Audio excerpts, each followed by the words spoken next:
Meus irmãos, a paz do Senhor Jesus. Tudo bom com vocês? Mais uma vez eu quero agradecer a sua presença aqui conosco. Conforme eu venho falando, o meu objetivo com este vídeo não é que ele seja extenso, cansativo, demorado e complexo. Muito pelo contrário.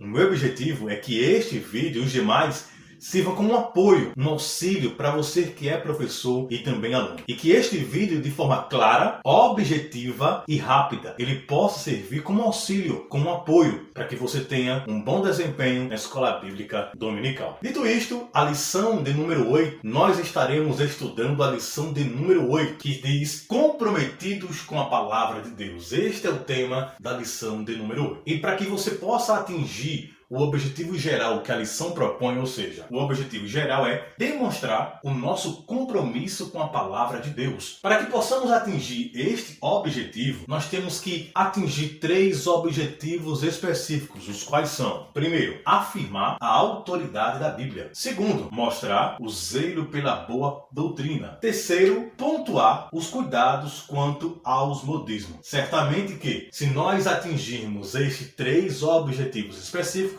iremos conquistar o objetivo geral, que é demonstrar o nosso compromisso com a Palavra de Deus. Assim, vamos então para o primeiro tópico da lição de número 8, que é comprometidos com a Palavra de Deus. Bom, queridos, o primeiro tópico desta lição se diz respeito a autoridade da Bíblia. E a lição, ela vem organizar esse primeiro tópico em 3 subtópicos. Primeiro, sola scriptura, que é isso aqui. Quando a lição ela vem propor esta terminologia, ela vem fazer um resgate histórico sobre a Reforma Protestante, em que um dos principais pontos mais importantes e defendidos na Reforma Protestante foi a sola Escritura, ou seja, somente a Bíblia. A lição vai propor o seguinte, que a Bíblia é a única regra de fé e prática. Ela vai mostrar que nós, da Assembleia de Deus, que somos pentecostais clássicos, ela vai afirmar que nós acreditamos que a Bíblia é a Palavra de Deus e, por ser a Palavra de Deus, ela é a nossa única regra de fé e prática. A lição vai propor o versículo de 2 Timóteo, capítulo 3, versículo 14 a 17, que você, professor, pode convidar um aluno a ler em voz alta para que você proponha um ensino mais dinâmico à sua turma. Bom, a lição vai propor que, diferente de algumas instituições religiosas que possuem a Bíblia, mais um livro extra para a interpretação da Bíblia, ou algumas instituições que possuem uma nova revelação, ou uma revelação que vem complementar a Palavra de Deus, ou um livro que serve como auxílio à interpretação da Bíblia, a lição ela vai afirmar que nós, na Assembleia de Deus, temos apenas a Bíblia como nossa única regra de fé e prática. Que nós não temos nenhum livro extra que se iguale à Palavra de Deus. Não existe para nós uma outra revelação além da revelação que está contida na Palavra de Deus. E é isso que a lição vai aplicar quando ela fala: o brado da sola Escritura significa que a Bíblia é a única regra de fé e prática para a vida cristã. E é por meio dela que podemos conhecer a Deus e entender a sua vontade. Ou seja, para nós que somos pentecostais, nós acreditamos que a Bíblia é autossuficiente, é a única regra de fé e prática. E é através da Bíblia que podemos conhecer qual é a vontade de Deus. Então, o primeiro conceito que você pode aplicar à sua turma, o primeiro conceito que você, aluno, pode entender é que, quando se trata da autoridade da Bíblia, nós carregamos conosco característica da Reforma Protestante, e isso se aplica a dizer que na sola Escritura, ou seja, somente a Palavra de Deus, e que nesse contexto a Bíblia é a única, literalmente a única regra de fé e prática. Por ser a única regra de fé e prática, é que nós acreditamos que a Bíblia, ela é a Palavra de Deus. Ou seja, não existe um outro evangelho complementar à Palavra de Deus. Não existe uma nova revelação para aquilo que Cristo já nos deixou. Não existe um outro livro que seja de igual para igual com a Bíblia, que veio para complementar ou para cobrir uma falta que tinha na Bíblia. Pelo contrário, nós acreditamos que somente a Palavra de Deus, ou seja, A Bíblia Sagrada é a nossa bússola, é a nossa fé, é o nosso manual, é a bússola que nos ajuda a nos orientar para seguir em caminho ao reino dos céus. O segundo tópico que a lição vai apresentar é os nossos fundamentos. Uma vez que nós estamos estudando sobre a autoridade da Bíblia, agora vamos entender sobre os nossos fundamentos. Primeiro que a lição vai mostrar que existe uma crítica a nós pentecostais. Que crítica é essa? Que primeiro, essa crítica que não tem fundamento, que não tem razão, que não tem lógica, vai afirmar que nós somos baseados apenas nas emoções. Isso é um engano. Não tem fundamentação que sustente essa crítica. Por quê? Porque nós, pentecostais, estamos pautados pela palavra de Deus e quem está acompanhando aula por aula está percebendo que nós somos pentecostais com fundamentação bíblica, que estamos pautados pela palavra de Deus, que o nosso culto segue uma ordem, tem uma liturgia fundamentada, estruturada na palavra de Deus. Ou seja, nós pentecostais não somos fundamentados, baseado, estruturado apenas nas emoções. Muito pelo contrário, nós estamos fundamentados na palavra de Deus. Mas é claro que não somos robôs e é claro que temos emoções. Então a primeira crítica, uma crítica que não tem fundamentação, é que nós pentecostais somos baseados ou fundamentados nas emoções. Nós comprovamos que isso não tem base. A segunda crítica que existe contra nós é que nós estamos baseados num cânon aberto. E aí não tem fundamentação que sustente isso, porque nós cremos, nós estamos fundamentados. Primeiro, nós acreditamos, e a lição vai mostrar, que a revelação canônica se encerrou com os apóstolos do Novo Testamento, baseado em 1 Coríntios, capítulo 15, versículo 8. Então, afirmar que nós, pentecostais, estamos fundamentados no cânon aberto não tem nenhuma lógica, nenhuma fundamentação, porque nós acreditamos que a revelação canônica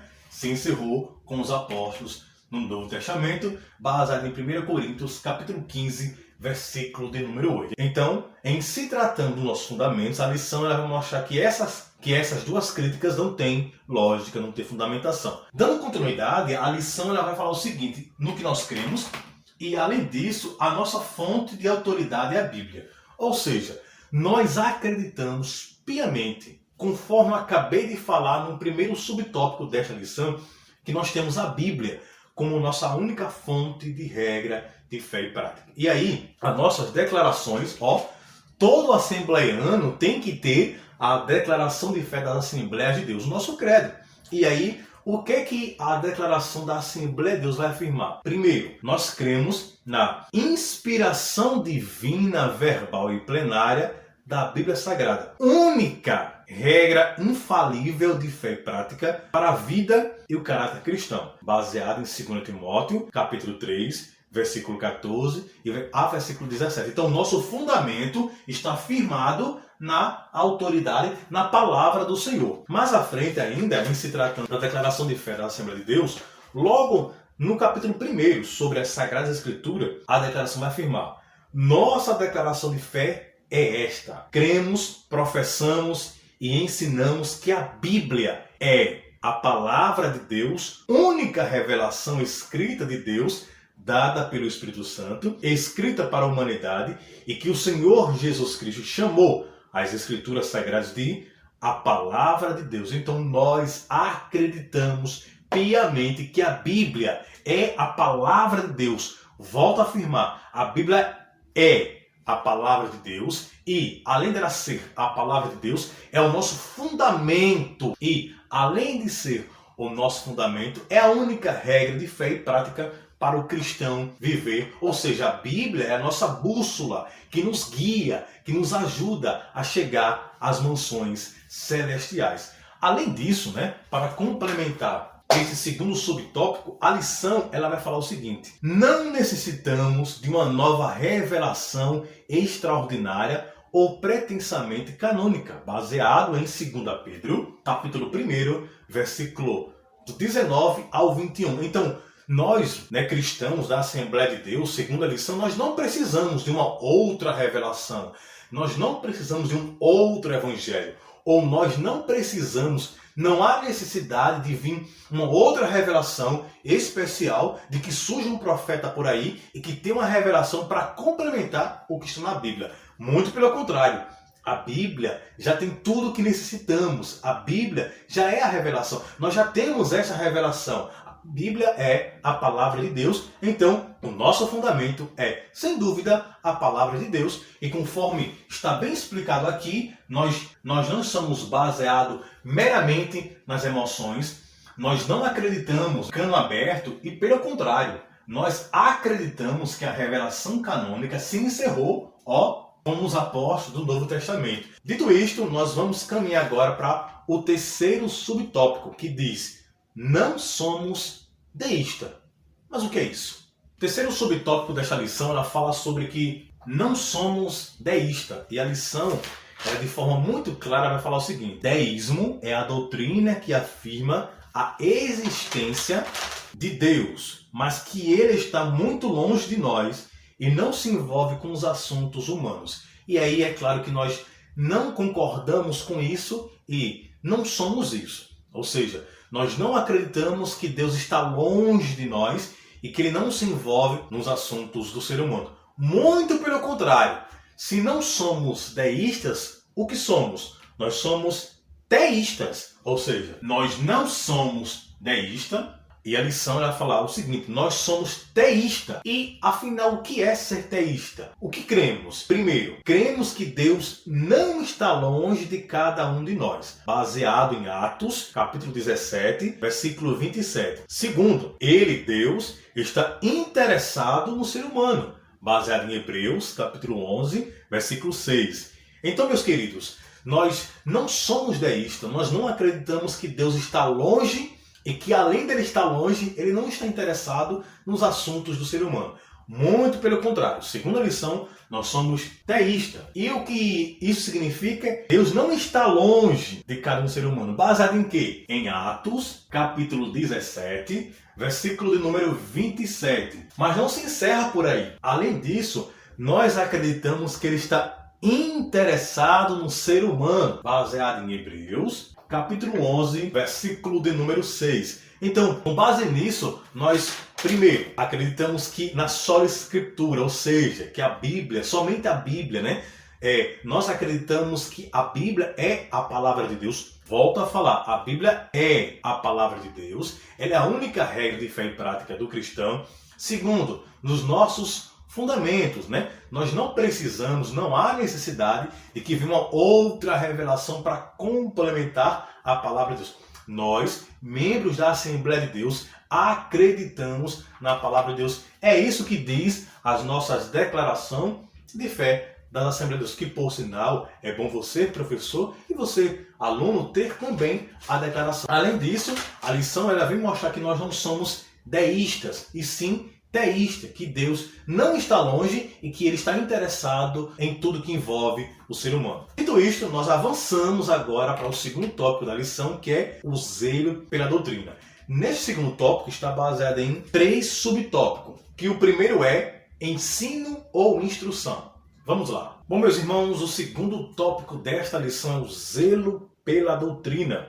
E este tópico está organizado em 3 subtópicos. O primeiro é o ensino ou instrução, baseado em Atos, capítulo 2, versículo de número 42. Ou seja, a lição vai falar sobre a importância, a necessidade do ensino, de continuar no ensino e na instrução, reforçando que isso daqui é base fundamental, é um pilar da vida cristã. Se ele acredita que a Bíblia é a palavra de Deus, é a única regra de fé e prática, se ele acredita nessa afirmação, então ele precisa viver esta afirmação. E para que possa viver, se faz necessário um ensino e a instrução. Bom, o segundo subtópico se diz respeito ao conteúdo da fé. Ou seja, esta palavra de Deus, do que se trata? Vamos lá. É o ensino sistemático sobre os dados da revelação, que é a Bíblia. A fonte do conteúdo doutrinário é a própria palavra de Deus. Então, qual é o conteúdo doutrinário da Assembleia de Deus? Qual é o nosso conteúdo doutrinário? Como é que se dá o ensino, né? Ou seja, a Assembleia de Deus, o que a Assembleia de Deus acredita sobre a salvação, sobre o Espírito Santo, sobre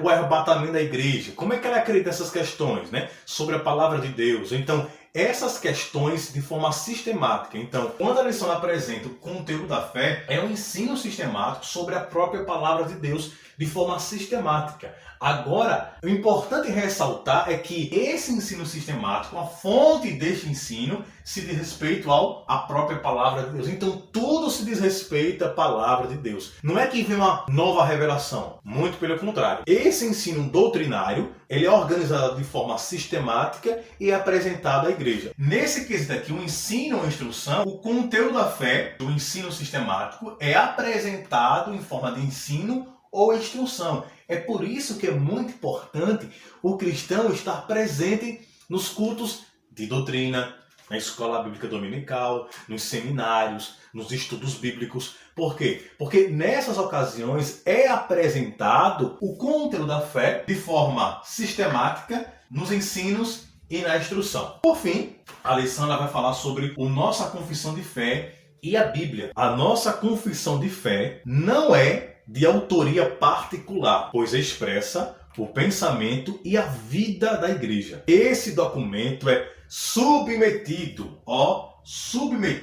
à Bíblia. É submetido às Escrituras e estão em conformidade com elas. A nossa declaração de fé ocupa extraordinária importância na vida da igreja, como sumário doutrinário da Bíblia e ajuda para a sua compreensão, além de servir como proteção contra as falsas doutrinas. Entretanto, a palavra final é a Bíblia. A declaração de fé expressa a doutrina oficial da igreja. Há no Novo Testamento embriões de credos e confissão de fé. Por exemplo, Mateus capítulo 16, versículo 16. Filipenses capítulo 2, versículo 8, versículo 11. 1 Timóteo capítulo 6, versículo 13, que foram desenvolvidos ao longo da história. Então, é muito importante nós termos declaração de fé. Por exemplo, se nós quisermos saber o que é que a nossa igreja acredita sobre o pecado e suas consequências, sobre a salvação, sobre a igreja, sobre o batismo em águas, sobre a ceia do Senhor, sobre a forma de governo, as obras de Cristo, o Espírito Santo, o homem, a identidade do Senhor Jesus Cristo, as criaturas espirituais, a segunda vinda de Cristo, a cura divina, sobre a família, o mundo vindouro. Então, tudo isso está organizado de forma sistemática, mas esta declaração de fé ela está submetida à palavra de Deus. Então, quando a lição ela vem mostrar sobre o zelo pela doutrina, ela vai falar sobre o ensino, a instrução, a importância, ela vem ressaltar a importância do ensino, da instrução. Ensinar o quê? A palavra de Deus. De que forma? De forma sistemática, organizada. E aí, a nossa confissão, que é a declaração de fé, que é esse ensino organizado, submetido à palavra de Deus. Por fim, a lição ela vai apresentar o terceiro e último tópico, que é cuidado quanto aos modismos. E o primeiro subtópico é a questão do modismo. No que se refere à questão do modismo, aí é muito importante ressaltar que a lição ela vai falar o seguinte: olha, o modismo é algo que é passageiro, é moda, é irrelevante, é superficial, não tem estrutura, não tem base. E aí ela vai mostrar alguns modismos que surgiram por aí que afetam a sã doutrina. Por exemplo, a unção do caicai, a unção do dente de ouro. Né? Esses modismos que aparecem por aí, que vem e vai e não tem nenhuma fundamentação. Por exemplo, a febre dos anjos. Há anos atrás existia uma febre em algumas igrejas dos anjos. Ah, tô vendo um anjo aqui, tô vendo um anjo ali, anjo que sobe. Enfim, era como se o culto fosse voltado para os anjos, sendo que o centro do culto é a figura de Jesus Cristo. Então, são modismos que surgem por aí, que afetam e que podem ser prejudicial ao cristão. Então, é por isso que surge a necessidade de ensinarmos a sã doutrina e zelarmos por ela, para evitarmos esses modismos por aí. A Bíblia combate esse modismo. É se tratando disso que a lição vai apresentar o segundo subtópico. Procura apresentar-te a Deus